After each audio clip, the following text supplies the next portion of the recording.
can't smell that. Okay, I'm cooling down, But a lot that has to do with the writer, director, David Simon, who's an amazing, just incredible talent. So can you talk to us about how you got such an epic role? Because for a lot of us, that was the first time we ever really saw you. So can you talk to us about how something that was a huge bonanza to your career kind of came to you? It came via the normal channels as an actor, auditioning. And, at the time, when I moved to the States in '98, I literally had a hiatus of about 3 or 4 years where I didn't work at all, Accent wasn't right, I was going up against Tay Diggs and on my apps, and they were beating me every time. So, it's true. Not anymore. So, basically, I was auditioning for this show called The Wire on HBO. I didn't even have cable at the time. I didn't know what HBO was.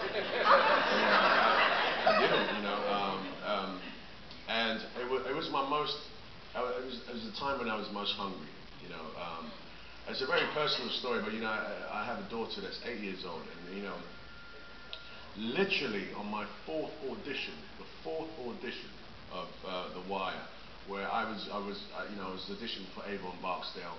I wasn't quite right for Avon Barksdale. They gave it to Wood, and they said, Idris, we have this other part, Stringer. Now, in the pilot, Stringer had like 2 lines, and I was like, who? Oh.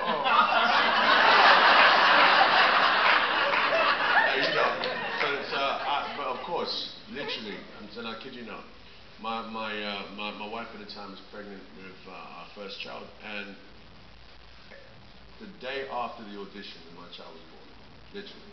And that very same day is when they said, Idris would like to give you Stringer back. Kid you not.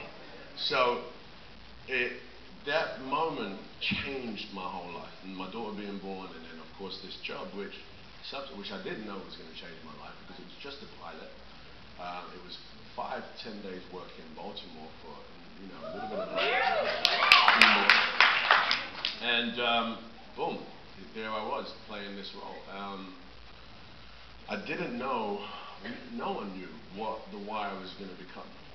Stringer Bell wasn't written in any certain way where it was going to be evident that Avon or I or Weebay and all those characters were going to be shot into the forefront. The Wire wasn't designed for that. It was, about the capturing of covert operations. That's basically, and also it was as a look at Baltimore and its politics. However, our characters started to, take over. Yeah, they had a life of their own.